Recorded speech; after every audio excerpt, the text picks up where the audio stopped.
I came home early from a business trip and found a strange car in my driveway. Now, I've read enough of these stories to know what that means. It's a cliché for a reason. Rather than just barge through the front door with guns blazing, I figured I'd do a little detective work. I parked my car down the road and backtracked to the rear of our house. I crouched down low in the bushes and peeked through the window. It was fairly late at night, so I knew I wouldn't be seen. Sure enough, there was my wife, Hester, standing in the kitchen with some strange man I'd never seen before.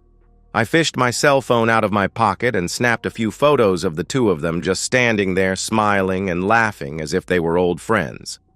She approached him and wrapped her arms around him in a firm embrace.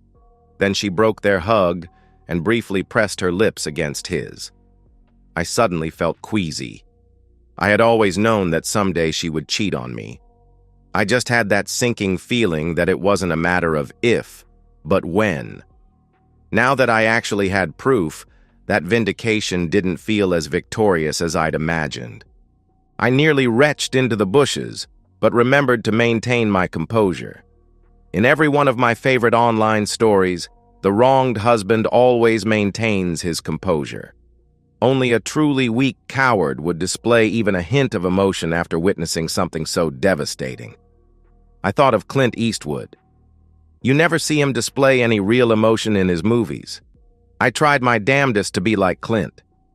She turned and walked out of the kitchen toward our stairway, and her jerk lover boy followed closely behind like a dog in heat. God, I hated him so much. I felt like jumping through the window, glass shattering at my feet, filled with adrenaline, charging across the kitchen linoleum like a bull, tackling him to the ground and beating him to a bloody pulp. "No, stop!" Hester would scream. "Don't hurt him!" "Forget that," I'd shout. "And forget you, you cheating witch!" Oh man, that would have been great. He would have had it coming too. You don't mess with another man's woman. Unfortunately, I have bad knees and a bad back, and I've put on a few pounds, so my days of leaping through windows are over. Instead, I just stayed crouched in the bushes and watched as Hester flipped the light switch and disappeared up the stairs. I took a few steps back and looked up to see our bedroom light go on, and then off again a moment later. Now, as I mentioned, I've been an avid reader of online stories for years. At that point, I knew I had a few choices to make. I could sneak through the door, creep up the stairs, and catch the two of them in the act. Usually, the husband character just stands there and watches for a while for some reason, but I'm no weakling fool. I couldn't stand there and watch that. No, I'd have to take action.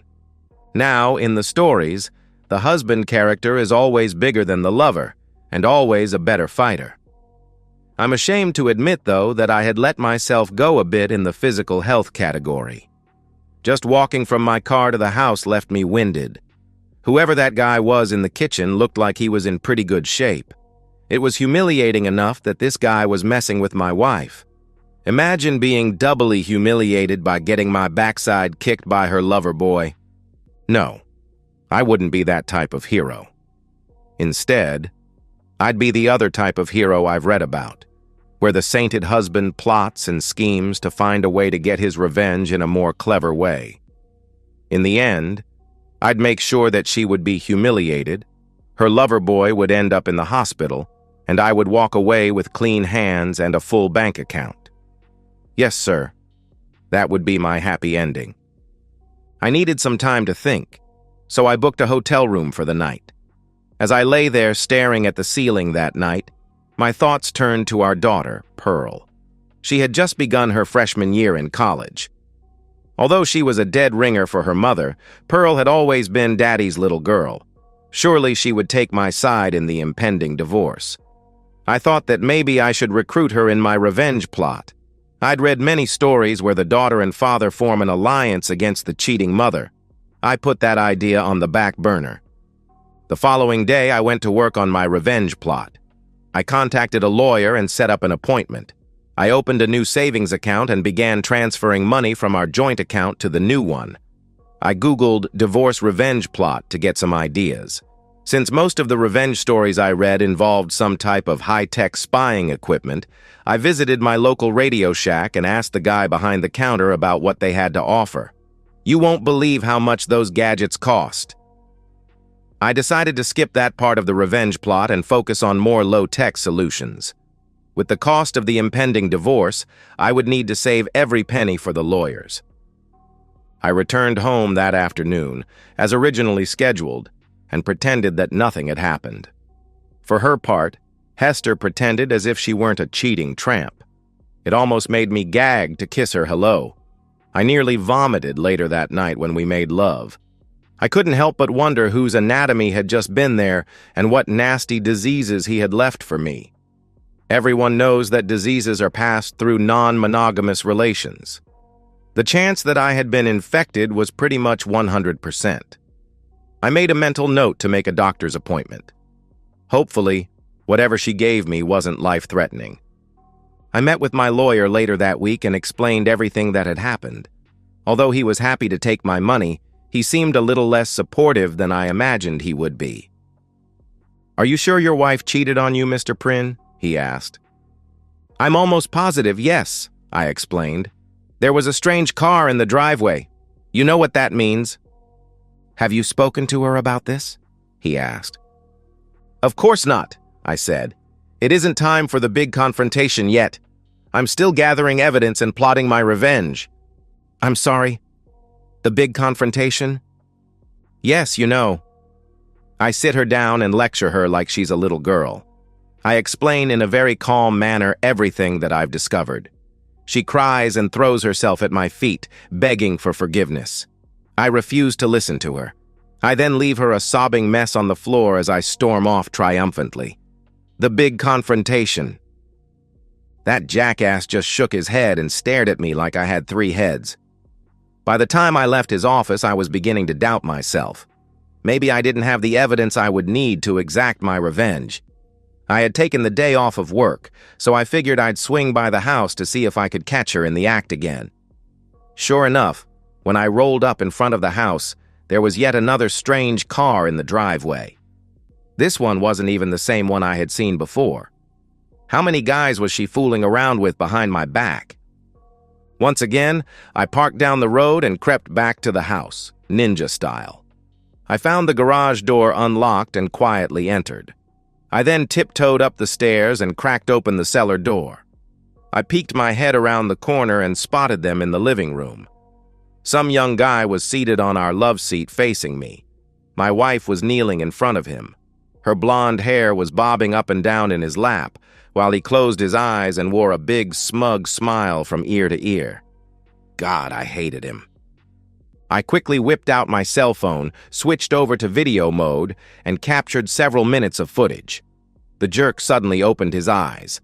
I thought he looked straight at me, and I panicked and quickly scampered back down the stairs and out of the garage. I made it back to my car and watched the house as I waited for Loverboy to leave.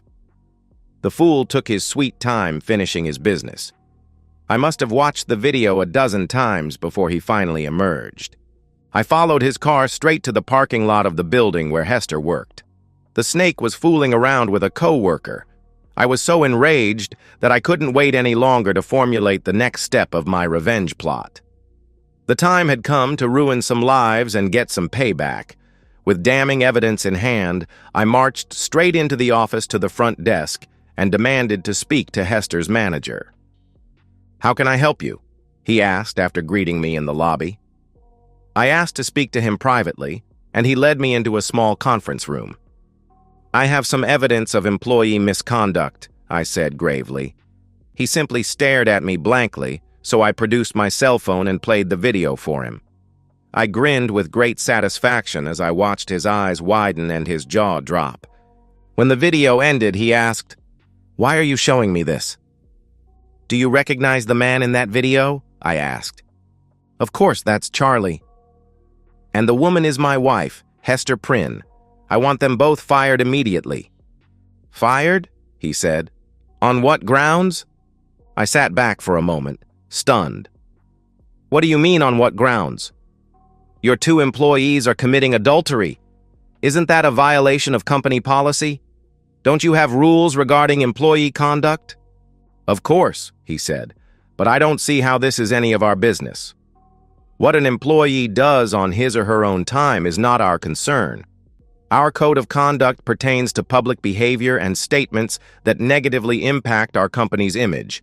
These two people were in the privacy of their own home. I shook my head in disbelief. Firing employees for adultery was so common in the stories I had read that it had almost become a cliché. I stormed out of the office and headed back to my car. On the way, I spotted the creep's car. I took out my pocket knife and poked a big hole in all 4 tires. That would show him for messing with my woman. Next on my to-do list was a visit with my doctor. After an extended wait, I was finally led to his small examination room. I need a disease test, I explained once he finally arrived. He tried to hide his surprise but failed. Okay, which one? I'm sorry, I questioned. Which disease test? There are more than a dozen of them. Herpes, chlamydia, hepatitis, gonorrhea, syphilis, HIV. Just, a disease test, I said. Can't you just test for them all? I'm sure I have something. Okay. Well, there is a 10-test panel. Okay, let's do that, I replied. It's $350. I nearly fell off the little table. You're kidding me. Well, unless you qualify for low-income status. Shoot. Did I really want to pay that kind of money or just wait for the symptoms to appear? Reluctantly, I shelled out the cash. Better safe than sorry. The nurses collected just about every bodily fluid I owned, except the fun one, and promised I would have the results by the end of the month. When I returned home that evening, I was surprised to find yet another strange car in the driveway. This time, it was a police cruiser. I tentatively stepped through the front door to find Hester chatting with 2 uniformed officers. "Henry Prynne?" one of the officers asked as they both approached me. I merely nodded. "Sir, we need you to come with us down to the station. We have some questions to ask." "What's this all about?" I asked. "Sir, we can talk about it down at the station." They each grabbed me by an arm and escorted me to the back of their cruiser. I looked out the back window as Hester stood in the doorway looking upset and confused. Once we arrived at the station, the 2 cops led me to an interrogation room where they showed me footage from a security camera. There I was, in full high definition, slashing the tires of that jerk's car. There was no denying it was me. I was screwed. I spent the night in a jail cell and was released on bail the following morning. I ended up paying a massive fine along with the cost of damages for the tires. I really don't understand how that happened. In the stories I've read online, the husband always gets away with whatever vengeance he takes on his wife or her lover. Heck, they even get away with murder. All I did was slash a few tires. Hester was furious with me because I refused to explain why I did it. It wasn't time for the big confrontation just yet. I had to wait for my disease test results. I figured that would be the ultimate piece of damning evidence. Incredibly, though, when the results finally arrived, I was given a clean bill of health. Just my luck. I must have been the only guy in the history of humanity whose wife had relations with another man and didn't end up with a deadly disease. It seemed as though nothing was going according to plan. My disease tests came back negative. My lawyer seemed to think that photographic or video evidence wouldn't make a difference in our divorce proceeding. He also told me my bank account transfers would be discovered, and the money I'd transferred would end up in my wife's account, regardless. Hester's manager refused to fire her or her lover. I couldn't beat up either of her lovers and couldn't even slash their tires. All that was left was the big confrontation. At least I still had that. I sat in my swiveling chair in the center of our living room and waited. In one hand, I held a glass of scotch. On the other, I softly stroked a cat who purred softly on my lap. I sat in the quiet darkness of the evening and listened. As soon as I heard the door creak open behind me, I swiveled my chair around to face my wife. She stood at the entrance wearing an expression of utter confusion. "Hello, Hester," I said in a low and calm voice. "I've been waiting for you. She frowned and shook her head as she closed the door behind her. "What on earth are you doing? And where did you get that cat?" "Never mind that," I said, employing my best Clint Eastwood imitation. "Have a seat. It's time for us to have a little chat." She shook her head again in disbelief and strolled straight past me. "In a minute. I've got to pee." I waited patiently and listened to the tinkling sound from our downstairs bathroom. I stroked the cat and took a sip of scotch, enjoying the burn as it traveled down my throat. It helped to build the anticipation of the burn that was to come. As the minutes passed, I grew more impatient. "Are you almost finished in there?" I shouted down the hallway. After an interminable wait, the toilet flushed at last, and she casually sauntered back into the living room. "Okay, what is this all about?" she asked in exasperation. I leaned forward and slowly pushed a manila envelope toward her across the coffee table. She eyed it quizzically before picking it up and opening it. Her eyes widened. I took another sip of my drink and savored her reaction. "Divorce papers?" she asked. "What on earth?" "Silence," I said, pressing my index finger to my lips. "This is the part where I speak and you listen. You see, I know you've been cheating on me, you filthy, disgusting harlot, and not just with one man, but with multiple men. And it's been going on for quite a while. I've been aware of it the entire time." "What?" she exclaimed. "Why?" "Tut tut," I responded. "I speak, you listen. That's how this goes. I know about you and your little coworker. A little young for you, don't you think? I mean, you're no spring chicken anymore. I also know about your little sleepover a couple of weeks ago while I was away on business." The expression on her face was priceless. She looked like she had a moth caught in her throat. Just then, the front door opened once more, and our daughter Pearl appeared. She seemed to be as confused as her mother. "Ah, just in time," I said, glancing at the clock on the wall. "Come, take a seat, sweetie." "What's going on?" Pearl asked. "You said to come home immediately. Is everything okay?"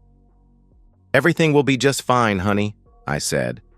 She sat down and turned her head sideways as she looked at me. "When did we get a cat?" she asked. "Never mind the cat," I shouted a little louder than I intended. I cleared my throat and resumed my Clint Eastwood impression. "Now let me tell you about what a lying, cheating rat your mother is." Pearl's mouth gaped open and she looked from me to her mother. "Mom, is this true?" Hester began to speak, but I silenced her once more. "She doesn't get to speak now," I explained to Pearl. "But by all means, if you want to take this time to tell your mother what a disgusting cheat she is, feel free. Maybe you could come up with some inventive names for her, like Skankosaurus or Cheaterella. Really, I don't want to put words in your mouth. Just fire away whenever you think of them. Be creative." "But why are you saying this?" Pearl implored. "What makes you think she's cheating?" I chuckled softly and sipped my drink. Poor Pearl. She had always been so innocent and pure.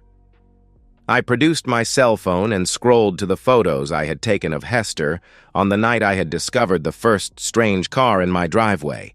I watched with glee as the two women reacted to the photos I displayed. "Now, my dear wife," I said, "this is the point where you beg for forgiveness. Maybe you tell me it was a mistake. Maybe you tell me it meant nothing. Or maybe you say it'll never happen again. You know, the usual nonsense." Hester merely stared at me in disbelief and shook her head. Pearl looked back and forth between the two of us, waiting for someone to speak. "This is why you want a divorce?" Hester said at last. "Of course," I responded with a chuckle. "You cheat, you suffer the consequences. You're lucky I'm only asking for a divorce." "What does that mean?" she asked. "I'm just saying, I've read about some husbands who take it a little further and make the split a little more painful, sometimes even permanent." "You would murder me?" she shouted. "You saw me hug and kiss someone and that's grounds for murder? When did you become a psychopath?" "I read plenty of stories online where that happens," I said in defense. "It happens more often than you'd think. And the husband always gets away with it, too. Hester shook her head and folded her arms. Okay, first of all, I can't believe what a sick person you are. I mean, that's just despicable. Not to mention petty, weak, insecure, and pathetic. But more importantly, you know that man in your photo is my cousin Pete, right? I felt like someone just splashed a bucket of ice water in my face. Pete? Who the heck was Pete? And what was he doing in my house? I looked to Pearl for help, but she simply shrugged. You met him at Katie's wedding last year, Hester continued. You seriously don't remember? You have a huge family, I said. And you were drunk, she snapped. You probably don't remember anything about that night. Pete happened to be in town and needed a place to crash for the night. You know how I hate being here alone. I figured it would be nice to visit with him. Well, why the heck were you hugging and kissing him in the kitchen? I asked. And where the heck did he sleep? Hester sighed. My family, unlike yours, is very affectionate. We hug and kiss each other all the time. It's what we do. She's right, Pearl chimed in. That side of the family is always up in my grill. It's not as if we were making out in the kitchen, Hester continued. It was a brief peck on the lips, and he slept in Pearl's room that night. There was nothing romantic about it. Frankly, that's disgusting. Well, it looked romantic to me, I blurted out. Pete is gay, Hester shouted. For goodness sake, don't you remember this? We even talked about his upcoming wedding to his boyfriend. Do you not hear a single word I ever say? Oh yeah, gay Pete. Suddenly it was all coming back to me. It didn't matter though. I still had my most damning piece of evidence. I waved at her dismissively and proudly displayed my phone once again to show the two of them the video I had captured. I then sat back and waited for the flood of tears and apologies to begin. Well, I asked after a long pause, don't you have anything to say for yourself, dear wife? Hester and Pearl exchanged an uncomfortable glance. Hester then sat back in her chair and folded her arms across her chest. She looked again toward Pearl and asked, Do you want to tell him? Pearl looked down at the floor and she shifted nervously in her chair. I'm sorry, Daddy, she said, but that's not Mom in the video. That's me. If someone had heaved a medicine ball into my gut at that moment, I would have preferred it to the sensation I felt instead. All the blood from my face drained, and it felt as though my head detached from my body and began to float around the living room. I tried to speak, but couldn't form the words. I'm so sorry, Daddy, Pearl shouted. Please don't be mad. It's my fault, Hester interjected. I introduced the two of them. He's an intern in my office. He seems like a nice kid. I thought the two of them would hit it off. I had no idea how well until now. We kept in touch with each other when I went away to school, Pearl explained sheepishly. One thing led to another, and he wanted me to come home for a short visit. I knew that no one would be home, so... Oh, Pearl, Hester said, shaking her head. Pearl shrugged. I said I'm sorry. All of my plotting and scheming had gone horribly wrong. It turned out that Hester wasn't cheating on me.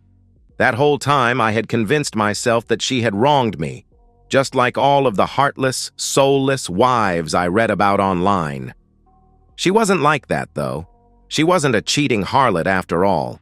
Instead of listening to her beg and plead to save our marriage, the tables had turned, and I began pleading for her forgiveness.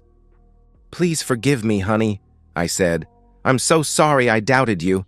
Let's just put all of this ugliness behind us and go back to the way things were. When Hester looked in my eyes, I saw pity. For a moment, I thought she understood how sorry I felt and was prepared to forgive me. She took the envelope from the table, and I expected her to shred it to pieces. Instead, she tucked it under her arm and stood from her chair. I'm going to take this to my lawyer, she announced, and make sure everything is fair and equitable. If so, we'll begin the process. If not, I'll send you the new terms. Now, which one of us is leaving the house? I fell to my knees. The cat dug its claws into my thighs before leaping off my lap in a panic. My scotch spilled onto the floor and the glass landed with a crash. "Please, Hester, don't do this," I pleaded. "Think of our family. Think of our wedding vows. Think of everything we've been together." She strolled out of the room and then turned just as she reached the kitchen. "You should have thought of all that before you began your little witch hunt." This is part of the story where I'm supposed to tell you how I ended up with more than half of our assets and a gorgeous new wife with wonderful features, a mouth like an Electrolux, and the romantic appetite of a college boy. The truth is, I'm lonely and miserable. The only joy I experience on most days is visiting my favorite stories site and reading about all the jilted husbands who exact their perfectly executed revenge plots on their soulless, cheating wives. Sadly enough, I live vicariously through those literary heroes. In some of those stories, the cheating wife ends up so desperate for cash that she sells herself to a Mexican dance hall.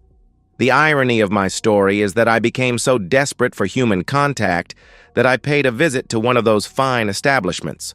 Now it burns when I relieve myself. I guess it's time to run another series of tests. And that's the end of today's story. I know most people like revenge on the cheating wife stories more, but hey, not all of the stories has those outcomes. I know I will get a lot of hate on this video, but maybe once in a while we should explore other ideas too. If you enjoyed it, please give this video a thumbs up and drop a comment below. Your support helps the algorithm push my content further. If you're new to the channel, don't forget to hit that subscribe button. It really helps me keep creating more stories for you. Thanks for watching, and I'll see you in the next one.